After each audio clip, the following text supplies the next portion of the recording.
Soyez les bienvenus au nom du Dieu trois fois saint. On va commencer ce culte avec une tradition, je ne sais pas si c'était forcément le cas ici, mais dans plein d'églises, le matin de Pâques, il y avait le rire pascal. Alors on va essayer de raconter une blague, je vais essayer de raconter une blague. Si vous ne riez pas, c'est pas grave, je le prendrai pas mal. Si vous riez, je le prendrai bien. Donc voilà. C'est dans un bistrot à Marseille. Je ne vais pas faire l'accent marseillais, sinon vous allez rire, c'est sûr. Deux hommes prennent l'apéro. Le premier, dans la discussion, lance à l'autre « Eh, tu sais pas, l'autre jour, j'étais au port et je pêchais. Et j'ai attrapé une sardine. Mais alors une sardine, mais un monstre énorme. Quelque chose, mais monstrueux, sardine, la plus grosse sardine du monde. Un record du monde. Le deuxième lui dit, mais là, c'est des falaises, tu me racontes des carabistouilles. À part un coup de soleil, tu n'as jamais rien attrapé de ta vie. Et l'autre lui dit, mais si, je te jure sur la tête de tous les joueurs de l'OM, elle était énorme, cette sardine. Ça manquait pas tout qu'elle bouchait de nouveau le port, comme l'autre sardine à l'époque. C'est simple. Ma sardine, au garrot, elle faisait au moins 1,50 m. Au garrot. Alors le deuxième lui dit, tranquillement, eh bien figure-toi que l'autre jour, autre jour, mais l'autre jour, moi aussi j'étais au port et je pêchais, comme toi. Alors l'autre, le premier, ah, alors, tu as aussi attrapé une sardine monstrueuse. Et l'autre, non, non, pas de sardine. Mais j'ai sorti une moto allemande de la Seconde Guerre mondiale. Ouais. Un sidecar avec le truc sur le côté là. Et puis devant, l'aigle impérial, sur les côtés, la croix gammée, dans les sacoches derrière, il y avait encore les papiers du véhicule. Mais voilà, un truc. Non, c'est pas possible, vraiment, incroyable. Si, et figure-toi que, en plus, elle avait le phare avant allumé. Alors l'autre, elle dit, mais non, mais là, tu te moques de moi, c'est pas possible. 80 ans après, le phare encore allumé. Non, là, tu te moques de moi. Alors, le deuxième, c'est simple. Tu ramènes ta sardine à une taille normale et moi j'éteins le phare de la moto. Donc, merci pour les rires. L'exagération, ce n'est pas un défaut que des Marseillais. C'est un défaut des Marseillais, mais ce n'est pas que le défaut des Marseillais. C'est un défaut pénible en plus. On n'aime pas quand les autres exagèrent et ils le font souvent. Les autres exagèrent toujours. Et c'est pénible. Et en même temps, nous, ça nous arrive aussi, de temps en temps.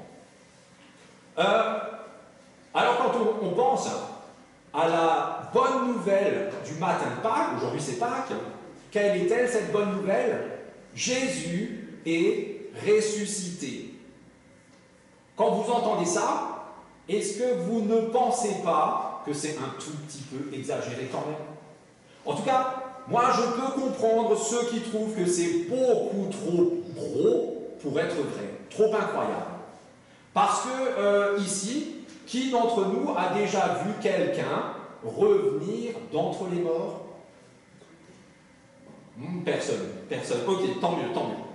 Et d'ailleurs, dans la Bible, pour Paul, comment qualifie-t-il cette bonne nouvelle aux yeux du monde? Il dit, c'est un scandale pour les Juifs. Un Dieu crucifié qui meurt et qui ressuscite, c'est un scandale. Et c'est une folie pour tous les autres. Le monde entier trouve ça complètement pas possible. Alors cette bonne nouvelle est totalement démesurée, extravagante, incroyable, plus qu'un phare allumé dans l'eau pendant 80 ans. Et pourtant, cette bonne nouvelle, c'est vrai. Croyons-la, cette bonne nouvelle, et chantons-la avec le premier chant. Jésus sort de la tombe, il y a 3 strophes.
Classique en allemand, Eherzeigenvater, etc.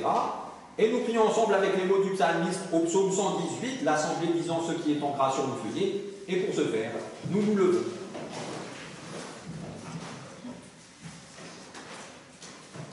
Célébrez le Seigneur car il est bon et son amour n'a pas de fin.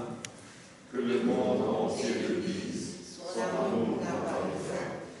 Du fond de la détresse, j'ai appelé le Seigneur au secours. Et il m'a répondu et m'a rendu la liberté. Le Seigneur est pour moi, je n'ai peur de rien. Ma grande force est le Seigneur, il est venu à mon secours. Des cris de joie et de délivrance remplissent les tentes des fidèles. La main droite du Seigneur est haut levée, la main droite du Seigneur est victorieuse. Non, je ne mourrai pas, je vivrai pour annoncer les actions du Seigneur. La pierre dans les maçons ne brûle pas, et maintenant le principal, la pierre blanche. Célébrez le Seigneur car il est bon. Et son amour n'a pas de fin. Chantons gloire au Dieu trois fois saint, Ehre sei dem Vater.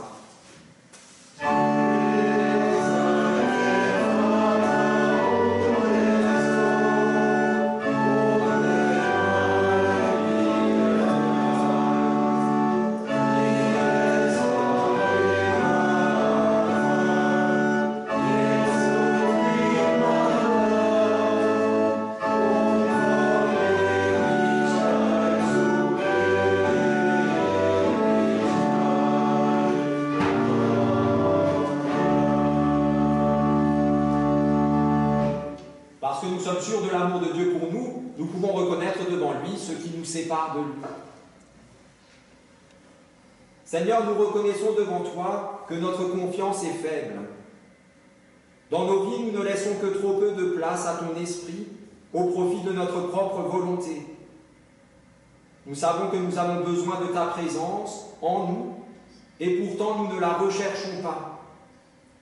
Nous savons que ta résurrection apporte sur nos vies une lumière nouvelle, mais nous préférons nos ténèbres.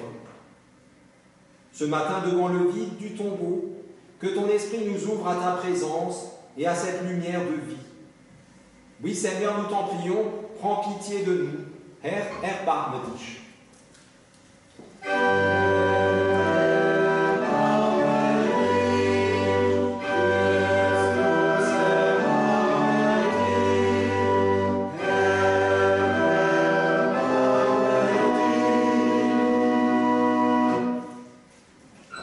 Que celui qui aime Dieu se réjouisse, car voici ce qu'il proclame à son intention par la bouche de l'apôtre Paul, qui dit ceci: « Par le baptême, nous avons été mis au tombeau avec le Christ, pour être associés à sa mort, afin que tout comme le Christ a été ramené d'entre les morts par la puissance glorieuse du Père, nous aussi, nous vivions d'une vie nouvelle. »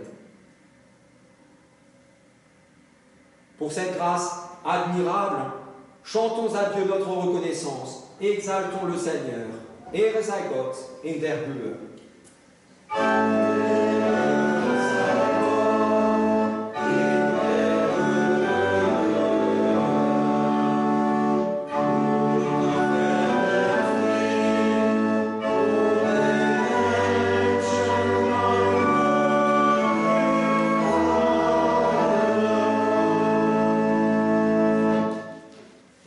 Reprendre place.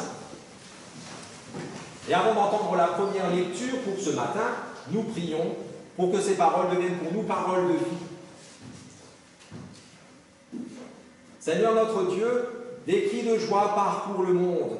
Christ est ressuscité. La lumière de Pâques nous ouvre les yeux, alors qu'à nos oreilles retentit la bonne nouvelle. La mort est vaincue. Seigneur, au moment d'ouvrir ta parole de vie, par la paisible clarté de ton esprit, donne-nous d'accueillir dans nos vies ta résurrection. Nous t'en prions par Jésus-Christ, ton Fils, notre Seigneur, qui vit et qui règne avec toi, Père, et le Saint-Esprit, un seul Dieu, pour les siècles des siècles.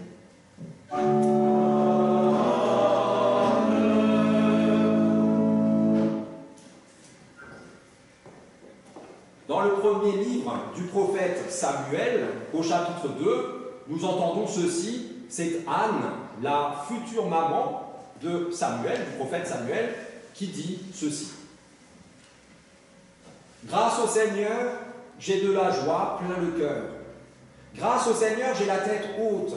Je peux rire de mes ennemis. Grâce au Seigneur, je me réjouis, car il m'a secouru.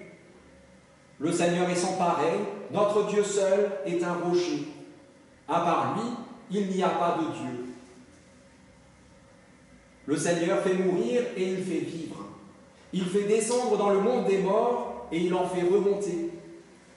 Le Seigneur appauvrit et enrichit, il abaisse, mais il élève aussi.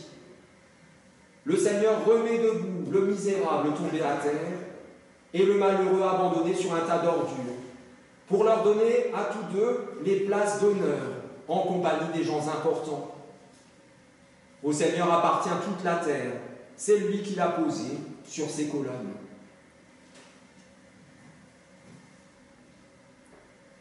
Nous chantons le chant suivant, Jesus lebt, mit ihm auch ich, les 3 strophes.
Pour entendre tout d'abord le mot d'ordre, le verset auquel nous sommes confiés aujourd'hui, tiré du livre de l'Apocalypse, chapitre 1, verset 18, qui dit ceci. Le Christ proclame, j'étais mort, mais me voici vivant à tout jamais. Et je détiens les clés de la mort et du séjour des morts. Acclamons l'Évangile en chantant Alléluia.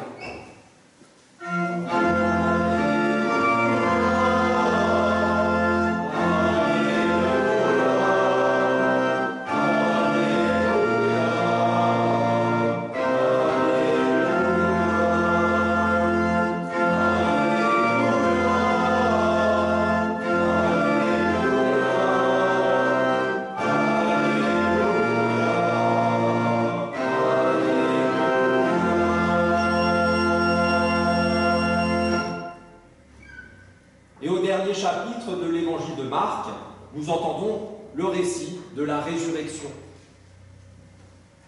Quand le jour du sabbat fut passé, Marie de Magdala, Marie, mère de Jacques et Salomé achetèrent des huiles parfumées pour aller embaumer le corps de Jésus.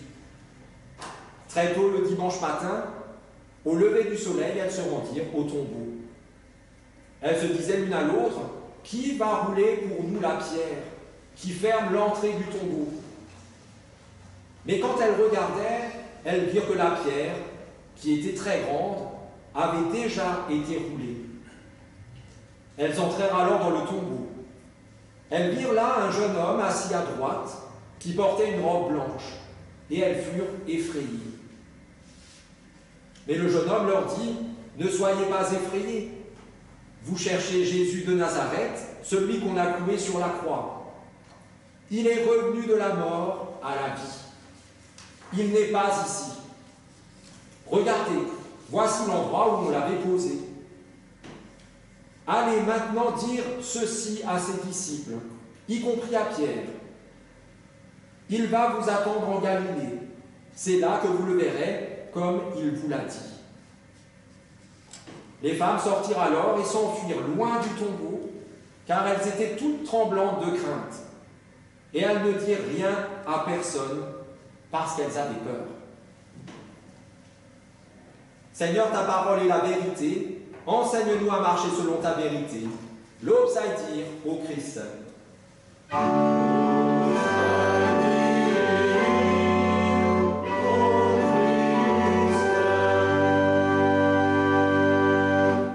Plusieurs, c'est Pâques, donc forcément plusieurs questions du jour, cadeau. C'est cadeau. C'est pas du chocolat, je sais, mais c'est cadeau quand même. La première, je sais pas, est-ce que tu as fait le catéchisme déjà? Non. Alors, la question, tu ne pourras pas y répondre. Vous avez déjà fait le catéchisme? Oui. Oui? Alors vous pouvez répondre. Vous souvenez-vous de votre catéchisme? Oui. Oui? Tu réponds pour les deux? Tu réponds même pour tout le monde? Oui. Tout le monde se souvient, ceux qui ont fait, que vous avez fait le caté. Vous vous en souvenez. Vous souvenez-vous de tout ce que vous avez appris au catéchisme? Tout? Non. Là, Edgar cherche. Tout, peut-être trop. Tout. Ouais. Je vous pose ces questions parce que nous les vieux, donc pas vous, hein, pas les jeunes, nous les vieux, on dit souvent des choses comme ça aux jeunes, justement, qui font le caté. Alors nous, à notre époque, quand nous on faisait le caté, ça c'était sérieux, ça c'était du caté. On apprenait des choses, beaucoup, par cœur, en français, en allemand, sans question à la Prüfung, et il ne fallait pas se tromper, on ne savait pas sur quelle question on tomberait. Voilà. Hein. Nous, on a fait du vrai caté. Vous, qu'est-ce que vous apprenez encore au caté, franchement? Voilà, plus rien. T'as fait le caté avec qui? Tais-toi. Tais-toi. Ouais. Nous, les vieux, par rapport au caté, notre caté, il ne fait pas 1,50 m au garrot, il fait 2,50 m au garrot. Et notre caté, par rapport aux jeunes, hein, c'est pas juste une lampe, un phare allumé, c'est un caté qui éclaire tout New York et toute la côte est des États-Unis, tellement on en est fiers de notre caté, parce que là, c'était quelque chose de valable à l'époque. Ouais. On exagère un tout petit peu quand même, hein, sur notre caté à nous de l'époque. Ouais. Parce que honnêtement, on ne se souvient pas de tout ce qu'on a fait au caté. On ne se souvient sans doute même pas de trop de choses du caté. Si je vous demandais de réciter les 10 commandements sans vous tromper, ce serait compliqué. Si je vous demandais de dire l'explication du petit catéchisme de Luther pour le Notre Père, Vas Estas, vous vous souvenez de Vas Estas? Moi je me souviens de Vas Estas, mais pas de la suite. Bon. Ce serait un peu plus compliqué. Alors on va laisser tomber ça et on va passer à la troisième question du jour. Peut-être vous souvenez-vous de la chose la plus importante que vous avez apprise au caté. Juste une. Tout le reste, vous avez peut-être oublié, mais ça, c'est gravé à jamais en vous. Parce que vous l'avez, je l'espère, appris au caté. Petit indice, parce que là, je sens que vous cherchez. Aujourd'hui, quel jour on est? On est le jour de Pâques. Pâques, c'est la bonne réponse. Vous avez forcément appris ça au caté. Pâques, la bonne nouvelle du matin de Pâques. Si vous n'avez pas appris ça au caté, peut-être vous l'avez appris ailleurs. En tout cas, c'est la bonne nouvelle dont il faut se souvenir toujours. Alors hier au caté, on a réfléchi justement au sens de Pâques, à partir d'un verset très connu. Là, je vais aussi, forcément, vous pouvez commencer à réviser tous les versets que vous connaissez par cœur. Un verset que vous connaissez forcément par cœur, c'est le verset le plus connu de la Bible, à côté du psaume 23. Que vous connaissez encore par cœur? Chloé, psaume 23? Non, parce que le frangin, je sais que c'est plus la peine. Voilà, merci mamie. Ouais. À côté du psaume 23, il y a Jean 3, 16. Évangile de Jean, chapitre 3, verset 16. Comme ça, ça vous dit peut-être rien. Mais si je vous dis, car Dieu a tant aimé le monde qu'il a donné son Fils unique, afin que quiconque croit en lui ne périsse pas, mais qu'il ait la vie éternelle. Ça, c'est Jean 3, 16. Et ça, tout le monde le connaît. Tout le monde. Ouais. Et ce verset résume Pâques. Il résume même toute la bonne nouvelle du Christ. Il résume aussi le sens de la vie. Souvent, on cherche toute notre vie un sens à notre vie. Et bien avec ce simple verset, le sens de la vie est donné. Alors je vois qu'il y a des sceptiques. Juste rappeler une première chose, c'est que nous n'avons qu'une seule vie.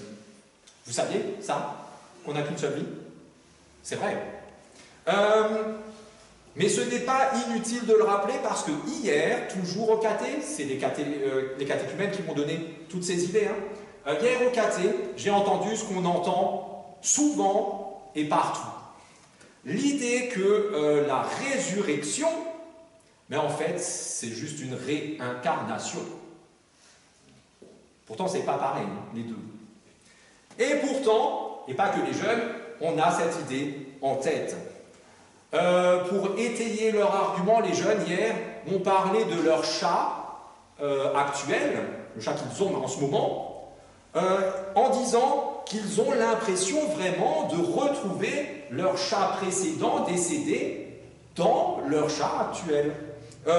Comme si Mistigri s'était réincarné en Tigrou. Parce que Tigrou ressemble tellement à Mistigri que c'en est bluffant. Alors pas la couleur du pelage, l'autre était noir, celui-là il est tigré, mais les yeux. Dans les yeux de Tigrou, on retrouve Mistigri. À l'intérieur de Tigrou, c'est forcément Mistigri. C'est ce que les jeunes m'ont dit hier. Très souvent, quand on parle résurrection, les gens en face, ils entendent réincarnation. On retrouve un corps, une nouvelle vie, encore et encore. Et pourtant, dans la Bible, il n'y a pas d'ambiguïté, aucune. Je vous prends juste un verset qui va mettre tout le monde d'accord. Hébreux, chapitre 9, verset 27. Je ne vous demande pas de le réciter par cœur. Tout être humain est destiné à mourir une seule fois. Si on meurt qu'une seule fois, c'est bien qu'il n'y a qu'une seule vie. Et je ne meurs pas, puis je revis, puis je remeurs, puis je revis, puis je remeurs, et ainsi de suite. Non. Pourtant, la vie, notre vie, est faite de cycles. Certains sont agréables, il y en a plein d'autres qui ne le sont pas. Par exemple, le samedi matin, vous dites, ça y est, c'est le week-end. Et bim, on est dimanche soir, quand demain c'est lundi. Et comme ça, toutes les semaines. Et puis, on peut prendre le cycle de la journée. Le matin, vous vous levez, vous prenez votre café, et vous vous dites, vivement le week-end, ou vivement ce soir, plutôt, vivement ce soir. Et vous arrivez au soir, vous vous couchez, et c'est déjà de nouveau le matin, à retourner bosser, étudier, je ne sais pas, encore quoi, etc. Les mois et les années, tout ça, ça passe et ça revient. La vie contient des choses cycliques, mais la vie n'est pas cyclique. Dans la foi chrétienne, la vie se déroule tout d'un trait. Ça, au caté, on l'a fait souvent. Vous vous souvenez? Peut-être pas à ton époque, mais depuis que j'ai un tableau. Hop, un trait. Qu'est-ce qu'il y a de ce côté-là, tout moins là-bas? Je ne sais plus. Il y a avant la création du monde. Et qu'est-ce qu'il y a de l'autre côté, tout au bout là-bas? Il y a après la fin des temps. Et notre vie, c'est une toute petite parenthèse, quelque part là au milieu, avec une première étape, la naissance physique, et une deuxième étape, celle qui clôt ce passage, la mort physique. Eh bien, figurez-vous que dans ce qui précède notre naissance, nous existons déjà. Où est-ce que c'est? Jérémie, le prophète Jérémie, voici ce que Dieu lui dit au chapitre 1er, verset 5. Jérémie, je te connaissais avant même de t'avoir formé dans le ventre de ta maman. C'est valable pour nous. Avant même que nos parents ne soient nés, nous étions déjà dans le cœur de Dieu. Vers là-bas, tout loin, avant la création du monde. Et de l'autre côté, après la fin des temps, voici ce que Paul dit. 1 Corinthiens, chapitre 15. quand la dernière trompette sonnera, les morts se réveilleront pour une vie, écoutez bien, qui ne finit pas. Après la fin des temps, nous aurons, les morts auront, une vie qui ne finit pas. Voilà. Donc, notre vie, tout d'un trait, aussi longue que possible. Et donc, dans cette éternité, voilà, on a un court passage. Donnez-moi, par exemple, une espérance de vie moyenne en Occident. C'est trop dur comme question. On va dire... Pardon? Voilà, alors on va dire 80. On va commencer par 80. C'est fait. 120. Qui veut vivre 120 ans? C'est fait. 275. C'est fait aussi. Sur l'éternité, je suis encore trop lent pour dire 80, 100 sur l'éternité. On est d'accord? Voilà. Je regardais la prof de physique. Voilà. Alors le souci pour nous, c'est que quand nous venons au monde, ici, eh ben, on quitte le sein de Dieu. Et on entre dans un monde qui, bien que créé par Dieu, c'est sa création, est très très loin de Dieu. Plus loin que la sardine de tout à l'heure. Et pour revenir à lui, pour combler cet éloignement, cette distance, cette rupture, ben c'est ça qui doit être réparé pour qu'il y ait un retour dans le sein de Dieu. Et là, il y a un autre souci, c'est que le monde dans lequel nous sommes nous colle tellement à la peau, nous sommes tellement mondains, terrestres, que nous ne sommes pas, nous, en mesure de raccommoder les deux bouts qui ont été séparés, Dieu et nous. Il y a un creux, un vide, une déchirure, et nous ne sommes pas capables de les raccommoder. Et ça, on peut imaginer en se donnant à fond, en priant tous les jours, en priant jour et nuit, en allant à l'église tous les dimanches pendant 80, 120, 275 ans, en se souvenant de tout ce qu'on a appris au caté, en français et en allemand, il y a longtemps, en faisant des tonnes et des tonnes de bonnes actions, en mangeant bio, en roulant en hybride, en faisant barrage au Front National à chaque élection. On peut se dire, mais là, je mérite quand même que ce soit raccommodé. Eh bien non, rien de tout ça ne sert à raccommoder les deux. On sera quelqu'un de bien. Un bon humain, c'est bien. Tu as été bon toute ta vie. Mais je ne te connais pas. Ça, c'était vendredi? Vendredi? Je ne sais plus. Alors vous me direz, et ce verset, Jean 3,16, où est-il passé? Eh bien, il arrive, de nouveau. Notre fameux verset nous dit que le seul qui soit en capacité de rétablir notre relation avec lui, ben c'est Dieu. Et notre verset nous dit même, non seulement il en est capable, mais il le fait. Il agit. Il prend son fil et son aiguille et il raccommode pour que nous soyons de nouveau unis. Comment le fait-il? Car Dieu a tant aimé le monde qu'il a donné son Fils unique. Dieu donne son Fils pour nous à notre place. Cette magnifique croix fleurie, de l'autre côté, c'est un bout de bois sec. Et sur ce bout de bois sec, nous devrions y être. Mais nous n'y sommes pas parce que Jésus y a été à notre place. Il fallait vaincre le monde, il fallait anéantir le mal et terrasser la mort. Jésus l'a fait. Pour nous. Comme Dieu l'avait annoncé, prophète Osée, chapitre 13, « Je les libérerai du séjour des morts, je les reprendrai à la mort. » Jésus le proclame, lui aussi. Jean 16, verset 33.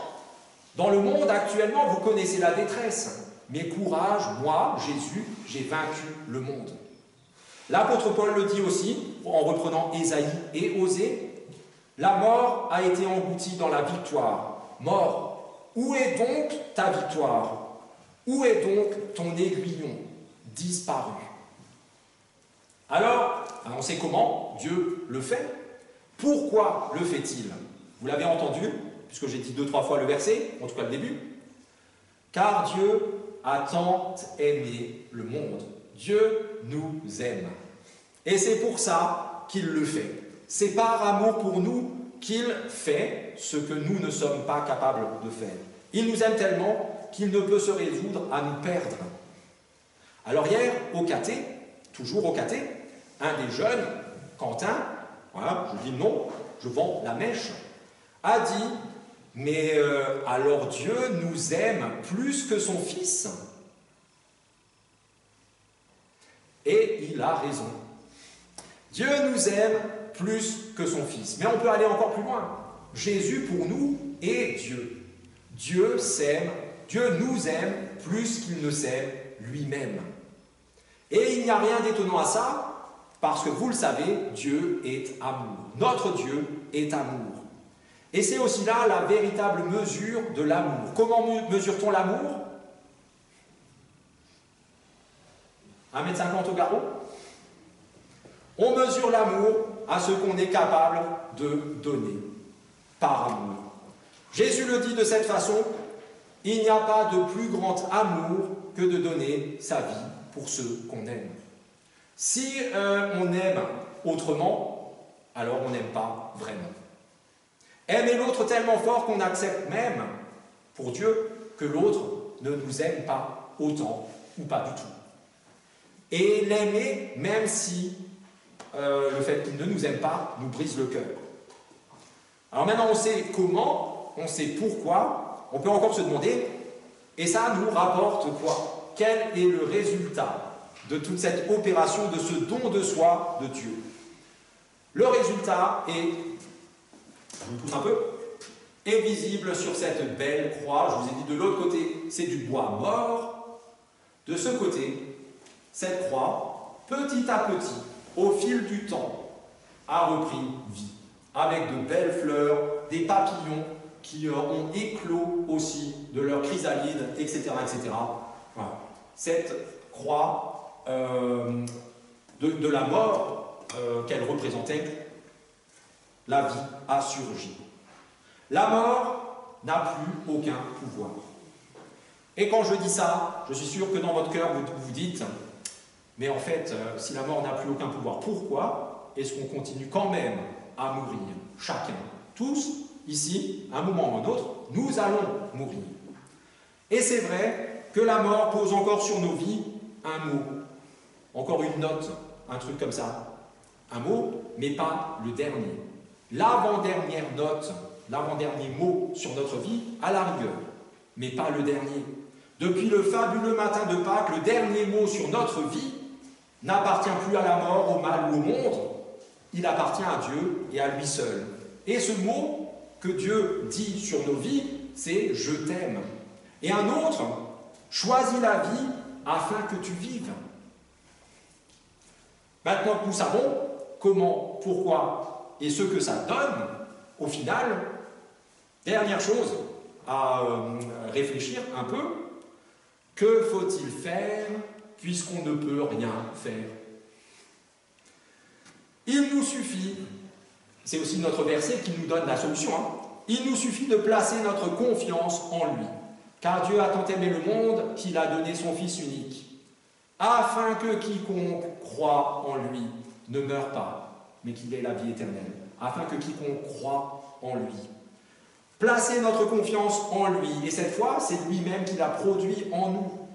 Lui faire confiance comme les enfants font confiance à leurs parents. Pareil, exactement. Tout à l'heure, nous prions « Notre Père, Papa du ciel ». Si c'est vraiment notre Père, on lui fait confiance comme en étant ses enfants. Lui faire confiance envers et malgré tout, puisque la souffrance existe encore, la douleur existe encore, la mort existe encore et nous concerne aussi encore, mais pas en dernier lieu. Alors, la vie éternelle auprès de Dieu, à laquelle nous sommes destinés, commence dès maintenant et dès ici. De manière imparfaite, c'est vrai, mais avec l'assurance que Dieu a tant aimé le monde qu'il a donné son Fils unique, afin que quiconque croit en lui ne meure pas, mais qu'il ait vraiment la vie éternelle. Amen.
Élevons nos cœurs. Rendons grâce au Seigneur notre Dieu. Oui, il est vraiment juste et bon de te rendre grâce, Seigneur, en tout temps, mais plus encore en ce jour où le Christ notre Pâque a repris vie pour tous les humains. Le vieux monde disparaît, tout est renouvelé. Le Christ est ressuscité, notre vie est restaurée. C'est pourquoi tous tes enfants, rayonnant de la joie pascale, exultent par toute la terre, tandis que les anges dans la lumière chantent sans fin l'hymne de ta gloire. Dieu saint, Dieu fort. Dieu saint, Dieu fort, Dieu immortel, béni soit ton nom. Les terres sont remplies de ta gloire. Dieu saint, Dieu fort, Dieu immortel, béni soit ton nom. Béni soit celui qui vient au nom du Seigneur. Dieu saint, Dieu fort, Dieu immortel, béni soit ton nom.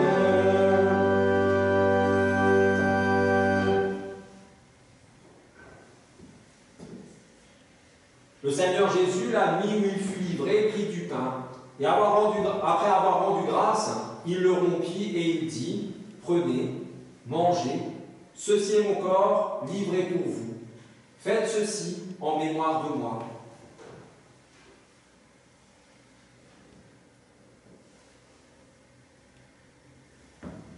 De même, après le repas, il prit la coupe et il dit, « Cette coupe est la nouvelle alliance en mon sang, versée pour vous. Faites ceci en mémoire de moi, toutes les fois où vous en boirez. Ainsi, toutes les fois où vous mangez de ce pain et où vous buvez à cette coupe, vous annoncez la mort du Seigneur jusqu'à ce qu'il vienne. » Nous prions, et pour ce faire, nous nous levons.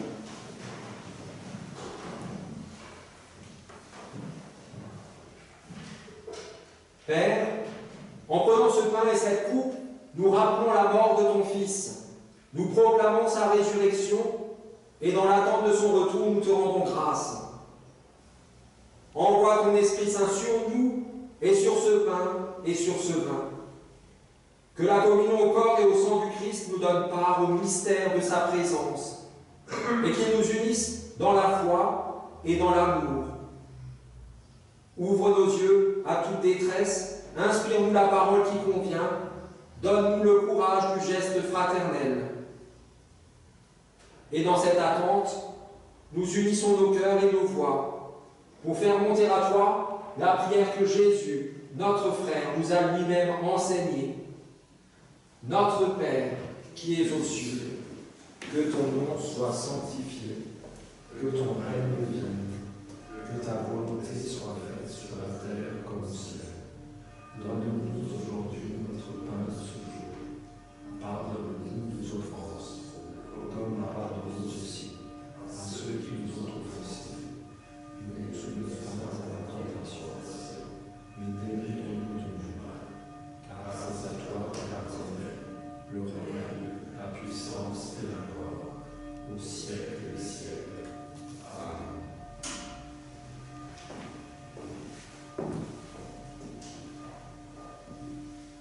Le pain que nous partageons est communion au corps de notre Seigneur Jésus-Christ, livré pour nous.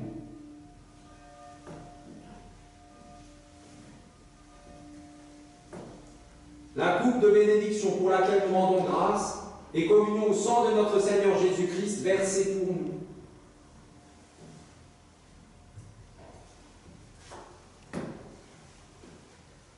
Inclinons-nous devant l'amour du ressuscité et reconnaissons notre grand besoin de son secours en disant ensemble la phrase qui est sur vos feuillets. Seigneur, je ne suis pas digne de te recevoir, mais dis seulement une parole et je serai guéri. Christe du Lamm Gottes. Christe du Lamm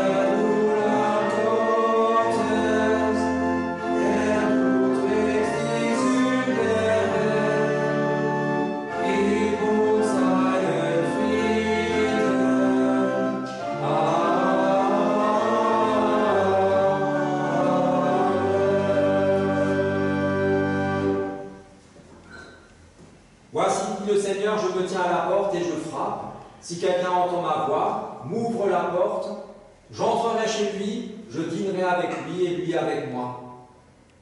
Le maître vous appelle, venez, vous êtes tous invités.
Dieu notre Père, en ce jour où nous célébrons la victoire de la vie sur toute mort, fais jaillir en nous l'allégresse qui ne pourra plus jamais être étouffée. Rien ni personne ne pourra nous séparer de toi, qui t'est donné à nous en cette célébration pascale. À toi seul la gloire, à nous la joie pour les siècles des siècles. Amen. Allons en paix dans la joie de notre Seigneur, ressuscité par amour pour nous, et fleurissons, que nos vies fleurissent, au moins autant que cette croix. Amen.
Nous nous levons. Que ce matin soit pour chacun d'entre nous celui de la nouvelle naissance. Que ce matin nous permette de croître dans la grâce et dans la joie de notre Seigneur Jésus-Christ, de marcher unis à lui, d'être enracinés et fondés en lui, affermis par la foi et débordant de reconnaissance. Et qu'ainsi Dieu notre Père, par son Esprit, vous accompagne et vous conduise. Qu'il vous affermisse dans son alliance éternelle, en Jésus-Christ, son Fils, notre Seigneur. Et soyez bénis, vous êtes bénis. Amen.